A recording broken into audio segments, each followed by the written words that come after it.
David Hallyday, un documentaire entièrement consacré au chanteur, est diffusé lundi 3 avril 2023 sur Canal+ Doc. Le chanteur s'y livre à cœur ouvert et raconte comment son père l'a fortement encouragé à choisir le même nom de scène que lui. 2023 est l'année de tous les projets pour David Hallyday. Le 24 mars, le chanteur a dévoilé Le plus heureux des hommes, un titre inédit de son nouvel album. Si ce dernier ne sera disponible qu'en mois de juin, le fils de Johnny Hallyday se raconte déjà dans un documentaire éponyme. Lundi 3 avril 2023 à 20h55 sur Canal+ Doc, David Hallyday revient sur sa vie et ses passions. Sylvie Vartan et Laura Smet prennent la parole et en dévoilent un peu plus sur leur vie. Auteur, compositeur et féru de Formule 1, le fils aîné du taulier invite les téléspectateurs à s'immerger dans son intimité, par le prisme de sa passion pour la musique. Après des débuts musicaux en anglais à la fin des années 80, le chanteur a dû choisir son nom de scène. Une décision lourdement influencée par son père. Une collaboration familiale difficile parfois pour les enfants de stars de se libérer de cette image.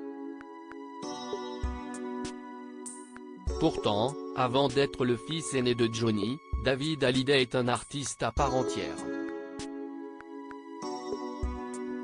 Le documentaire qui lui est consacré revient sur son début de carrière, avec cette apparition surprise au concert de son père lorsqu'il n'avait que 13 ans.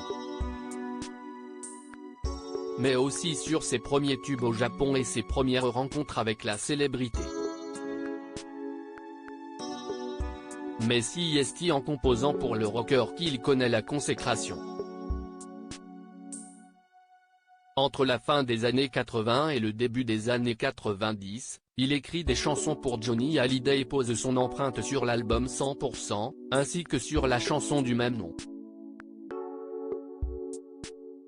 Des moments forts partagés entre un père et son fils, au studio comme sur la scène.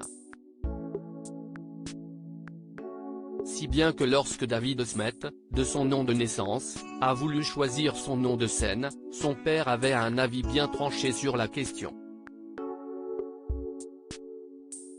Tu es obligé de t'appeler David Hallyday. Le jeune chanteur entendait bien garder le patronyme Smet pour monter sur scène. Dans le documentaire de Canal+ Doc, il dévoile que son père y a opposé un refus ferme. Il m'a dit, tu ne peux pas. Je suis Johnny Hallyday, tu es obligé de t'appeler David Hallyday, explique-t-il.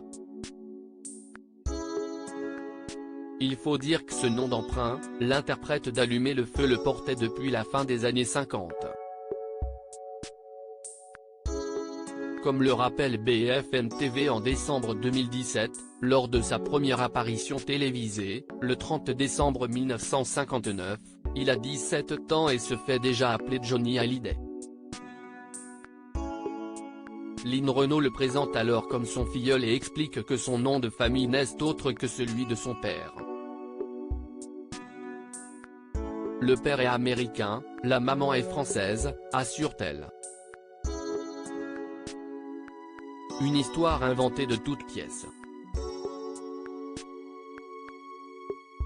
Si est en réalité au chanteur et danseur Lee Hallyday, né le moine Gardner Ketcham, mari d'une de ses cousines, que l'idole doit son nom de scène.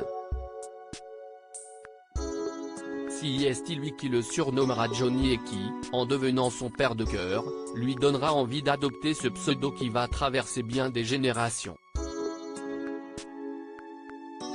À lire aussi, David Hallyday nous raconte la belle histoire avec son père derrière sa nouvelle chanson, Le plus heureux des hommes.